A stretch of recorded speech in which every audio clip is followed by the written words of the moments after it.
Alex, Brianna, and Charlie have to cooperate on a group project. Their assignment is to present on the history of vaccines. So as a group, they make the following plan. Alex will present on the origins of vaccination in ancient China. Brianna will present on the vaccines in the 20th century.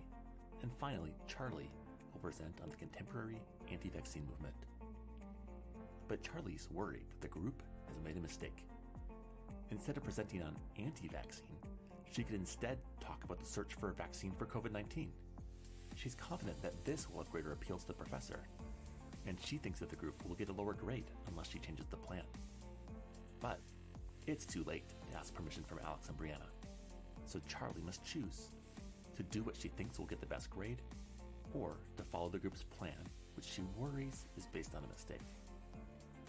Should Charlie stick to the script, or should she throw it out and do what she can to improve the group's grade? Which, after all, is what really matters. Charlie's choice is one that we face all the time in a democratic society. We make decisions as groups, but sometimes the groups make the wrong decisions. And when they do, sometimes we recognize it. Whenever that happens, we face Charlie's choice. Do we follow the script, even though we think it's based on a mistake? Or do we flip the script and try to do what's best instead? The reasons for flipping the script are obvious. The point of doing the presentation is to get a good grade. And so if Charlie tries her hardest to get the best grade for the group that she knows how, then she'll choose to substitute her own judgment for that of the group. But it's relatively puzzling in contrast. What can be said in favor of Charlie sticking to the script? Yet you can bet that Alex and Brianna are likely to be upset with Charlie if she does not, even if they end up getting an A. So maybe Charlie should stick to the script because changing it would be somehow unfair to Alex and Brianna. This is a natural thought. It's unfair to Alex and Brianna because it leaves them out of the loop. If Charlie just decides to do whatever she thinks is best, then the three of them are not really authoring the presentation together. This thought makes sense of why Alex and Brianna might complain. But if this is the only reason for Charlie to stick to the script, then Charlie's choice consists in a trade-off between making her best effort for their grade and being fair to her group members. And if getting a good grade is important enough, then Charlie could feel like it's simply more important to focus on the grade and apologize later to Alex and Brianna. But the political philosopher Jonathan Quong has suggested that there's a different and much more surprising reason for Charlie to stick to the script. According to Quong, changing the group's plan isn't just unfair to Alex and Brianna, it's actually unfair to Charlie. Quong's idea is simple. None of us are perfect at getting the right answer about difficult questions, like which tax policy is the most just, or which presentation topic will most appeal to the professor.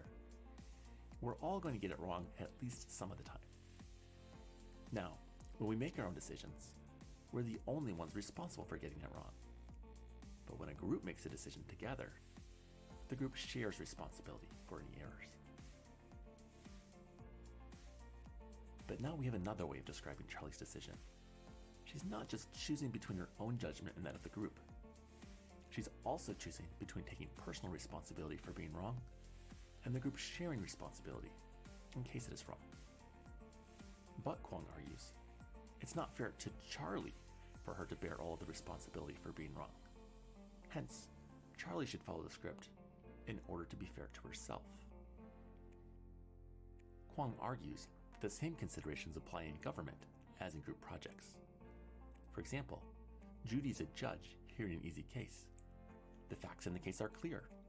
The defendant really did attempt to buy alcohol, and the defendant really was 20 years old. And the law is also clear. The attempt to buy alcohol by anyone under 21 years of age is a crime. But Judy does not agree with every feature of every law that she's asked to enforce. And she does not agree with this one. Her long experience has led her to believe that selective arrests and disproportionate penalties all contribute towards making this law unjust. So, should she uphold the law? Or should she substitute her own judgment in this case? Most of us think that it's at least sometimes permissible for judges to enforce the law as it is on the books, rather than substituting their own discretion. At least, it is what we take their job to be, and it seems permissible for them to have that job. But this presents a puzzle.